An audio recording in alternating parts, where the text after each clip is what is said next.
Good morning students. Business environment के आज का सेशन जो है इसमें अपन आरआईए को कंटिन्यू करेंगे। लास्ट लेक्चर में अपन ने पढ़ा था कि आरआईए होता क्या है और अपन ने देखा था कि for find out the benefit and the cost RIA कई कंट्रीज़ ने इम्प्लीमेंट भी किया है और अपनी पॉलिसीज़ को इफ़ेक्टिवली इम्प्लीमेंट करते हुए क्या कॉस्ट और इंडस्ट्रीज़ को क्या बेनिफिट हुआ है ये उन्होंने एनालाइज करती है आरआईए के अंदर। अब बात करते हैं आरआईए की इम्प्लीमेंटेशन की। तो आरआईए क्या है, एक मोस्ट रेगुलेटर इंडिया है जिसका फुल इम्प्लीमेंटेशन की रिक्वायरमेंट है इंडिया जैसे कंट्रीज़ के अंदर, क्योंकि ये एक ट्रांसफॉर्म रिफॉर्म है जिसके अंदर जो इफ़ेक्ट करता है कैसे जो न्यू रेगुलेशंस हैं, जो न्यू रूल्स हैं, जो न्यू एक्टर्स हैं, जो न्यू पॉलिसीज़ इम्प्लीमेंट की जा रही हैं उसको कैसे इम्प्लीमेंट किया जा सके कंट्री के अंदर फॉर इफ़ेक्टिव वे। तो यदि हम आरआईए को एक इफ़ेक्टिव वे में लॉन्च करना चाह रहे हैं या इम्प्लीमेंट करना चाह रहे हैं तो हमें आरआईए की क्वालिटी और एक क्लियर स्ट्रेटजी की रिक्वायरमेंट है जहाँ पे आरआईए के थ्रू गवर्नमेंट अपनी फुल मशीनरी को यूज़ कर सके और उसका इफ़ेक्टिव यूज़ कर सके। तो यदि आरआईए की प्रैक्टिसेस की जाए तो उसके अंदर हमें क्लियर टारगेट स्ट्रेटजीज़ की रिक्वायरमेंट है, कंसल्टेंसी स्ट्रेटजीज़ की रिक्वायरमेंट होती है, डेटा कलेक्शन पर रिक्वायरमेंट होती है, क्वालिटी इन्वेस्टमेंट पर रिक्वायरमेंट है जहाँ पे हम लोग ट्रेनिंग पे ज़्यादा से ज़्यादा फोकस कर सकें। इसके अलावा साइंटिफिक रिसोर्सेज को कैसे यूटिलाइज करना है इसके अंदर भी आरआईए के गाइडलाइंस मौजूद हैं। तो आरआईए को जैसे हमने पढ़ा था कि वर्ल्ड बैंक ने एक स्मार्ट रेगुलेशन कहा है, टूल कहा गया है जो कि गवर्नमेंट के कई सारे रिसोर्सेज को फुल्ली यूटिलाइज करने का एक मीडियम भी बन सकता है। तो यदि कोई ये कहता है कि जो आरआईए है ये एक पेनिशिया है फॉर फेल्ड लॉ, नहीं, आरआईए एक रेप्लिकेंट नहीं है। आरआईए एक टूल है, एक मेथड है जिसके थ्रू हम गुड गवर्नेंस स्ट्रेटेजी को इम्प्लीमेंट कर सकते हैं। गवर्नमेंट की पॉलिसीज़ को अच्छी तरह से इवेल्युएट करके इम्प्लीमेंट किया जा सकता है। सोसाइटी के अंदर टेक्नोलॉजी है, मार्केट, इन सब चीज़ों को इफ़ेक्टिवली यूटिलाइज किया जा सकता है। तो इंडियन जो गवर्नमेंट है वो आजकल क्या है, कई बार देखा गया है कि डिसीजंस लेने में या पॉलिसीज़ को इम्प्लीमेंट करने में कई बार उनको दिक्कतें आती हैं। तो यदि आरआईए को इम्प्लीमेंट किया जाता है तो हम बेनिफिट कॉस्ट एनालिसिस के थ्रू हम गवर्नमेंट अपनी इन पॉलिसीज़ को ईजिली इम्प्लीमेंट कर सकती है। आप देखिए कंपनी अमेंडमेंट एक्ट 2017 जब आया था तो उन्होंने कई सारे सेवरल अमेंडमेंट्स किए थे कंपनीज एक्ट 2013 के अंदर, जो कि कॉरपोरेट गवर्नेंस और उनकी इजी वर्किंग के थ्रू बिजनेस ताकि इजी वर्किंग कर सके और इन्वेस्टर्स को और ज़्यादा प्रोटेक्शन मिले, इसके अकॉर्डिंग अमेंडमेंट किए गए थे। तो अकॉर्डिंग टू सीएलसी यानी कंपनी लॉ कमेटी के अकॉर्डिंग क्या था, 2015 जून में जब ये मैंडेट बनाया गया कि किस तरीके से इस न्यू अमेंडमेंट्स को इम्प्लीमेंट किया जा सके, तो उनकी रिपोर्ट के अनुसार गवर्नमेंट ने 2016 में एक बिल लाए जो कि लोकसभा में पास हुआ 16 मार्च 2016 को, और 2017 को ये राज्यसभा के थ्रू पास हो गया और 19 दिसंबर 2017 में ये राज्यसभा द्वारा पास किया जा चुका था। तो इसका जो बिल आया वो क्या नाम था, कंपनीज अमेंडमेंट एक्ट 2017। तो इसके अनुसार प्रेसिडेंट ऑफ जो इंडिया थे उन्होंने 3 जनवरी 2018 को कुछ अमेंडमेंट करते हुए सेंट्रल गवर्नमेंट के इस बिल को पास किया। तो proposing a slew of changes, जो इसके अंदर प्रपोज किए गए थे changes, the amendment act seeks to rely in many provisions to ease corporate governance. तो इस पे जो फोकस था वो कॉर्पोरेट गवर्नेंस पे था ताकि जो इन बिजनेसेस है इंडिया में रन होने वाले वो अपने आप को ज़्यादा स्ट्रेटेजिक कॉम्प्लायंस कर सके और इन्वेस्टर्स को ज़्यादा से ज़्यादा प्रोटेक्शन दी जा सके। तो यदि हम बात करें कौन कौन से चेंजेस इस अमेंडमेंट एक्ट में बताए गए, तो सबसे पहला था आपका associate holding and subsidiary companies, जो उन्होंने बताई। तो एसोसिएट कंपनी क्या थी, एसोसिएट कंपनी दूसरी कंपनी के साथ रिलेशन में थी जो कि 2013 एक्ट के अंदर बताई गई थी और जिसके अंदर उसका significant influence included joint venture होना चाहिए। तो यहाँ पे जो सिग्निफिकेंट इन्फ्लुएंस था उसको डिफाइन किया गया है कि उस कंपनी का जिसके साथ वो जॉइंट वेंचर हुआ है उस कंपनी का 20% तक उसका शेयर होना चाहिए टोटल कैपिटल एसेट में। और इसको उन्होंने और ज़्यादा ब्रॉडर कंसेप्ट में डिफाइन किया, तो ये बताया कि सबसे पहली बात तो वो जो टोटल वोटिंग राइट्स होते हैं, जो वोटिंग पावर होती है शेयर कैपिटल के अंदर, तो उसका 20% का हिस्सेदारी उस सिग्निफिकेंट इन्फ्लुएंस के अंदर आती है। दूसरा, उसके पास बिजनेस डिसीजन लेने की भी उतनी ही अथॉरिटी होनी चाहिए।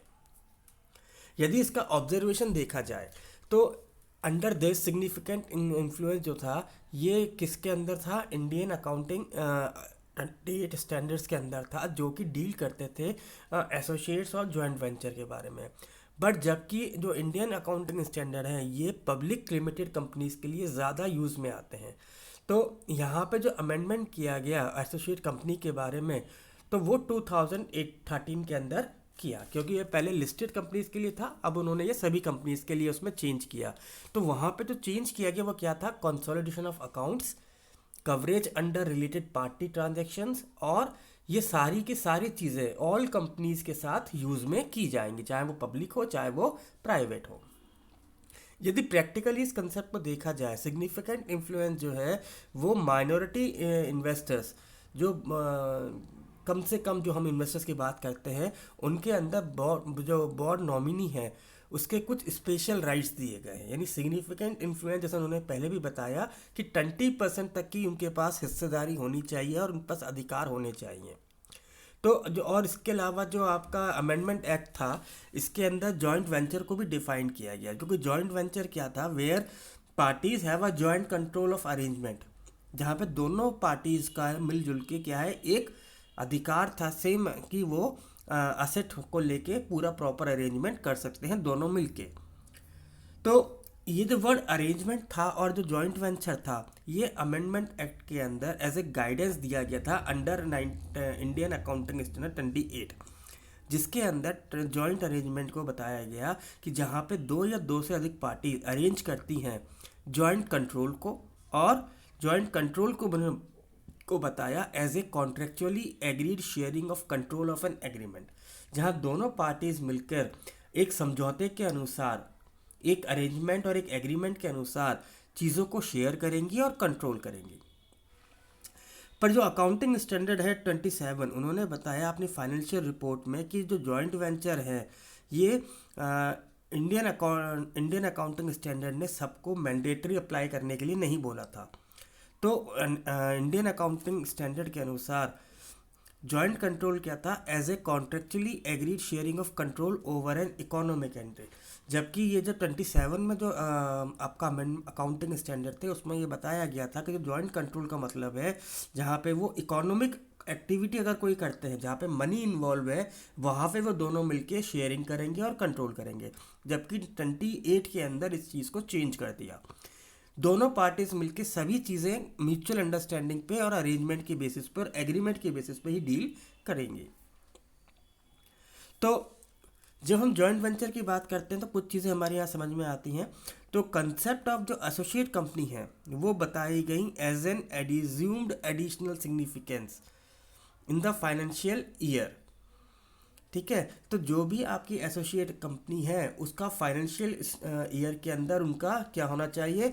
उनका एक तो ट्रांजेक्शन होना चाहिए, और ये दोनों मिलके क्या है कि एक पार्टी जो है उसमें फॉरेन कंपनी भी हो सकती है अगर वो अलग से ऐड होना चाहती है। तो under 2013 Indian companies could make an application to adopt a financial year different from April to 31 March if they require to consolidate account with a holding or subsidiary company incorporated outside India।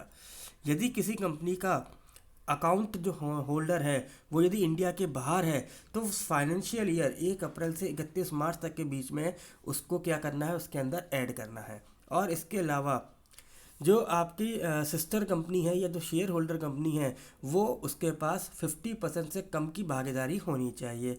और उसी तरीके से अगर उसके पास rights कम है और यदि वो सेटिस्फैक्ट्री होल्डिंग सब्सिडरी कंपनीज को सेटिस्फाई नहीं कर रही हैं, तो associate company of financial year को रिजॉल्व कर दिया जाएगा। उसके बाद बताया गया कि होल्डिंग कंपनी क्या होती है। होल्डिंग कंपनी क्या है कि जिसका रिलेशन है एक या एक से ज़्यादा कंपनीज के साथ, जो कि 2000 एक्ट के में रजिस्टर्ड है। और इसके अंदर कंपनी को क्या बताया गया कि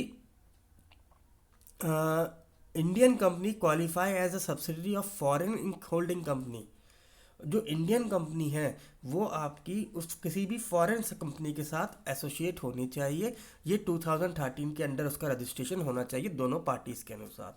तो जो आपका कंपनी लॉ कमीशन था, उन्होंने अपनी रिपोर्ट के अंदर ये ऑब्जर्व किया कि इसके अंदर जो है ये माइनर है नॉर्मली, और इसकी वजह से कुछ अनसर्टेनिटीज़ हो सकती हैं। तो तभी 2013 के अंदर इसको अमेंडमेंट करने की रिक्वायरमेंट लाई गई। तो अमेंडमेंट एक्ट जो है इंट्रोड्यूस किया गया as an explanation of definition of holding company, कौन होल्ड करेगा, और ये क्लैरिफाई किया गया कि holding company includes any body of corporates, कोई भी लोग उसमें हो सकते हैं, चाहे वो फॉरेन कंपनी के लोग हों चाहे वो इंडियन कंपनी के लोग हों। तो आई होप बच्चों आपको ये टॉपिक समझ में आया होगा। थैंक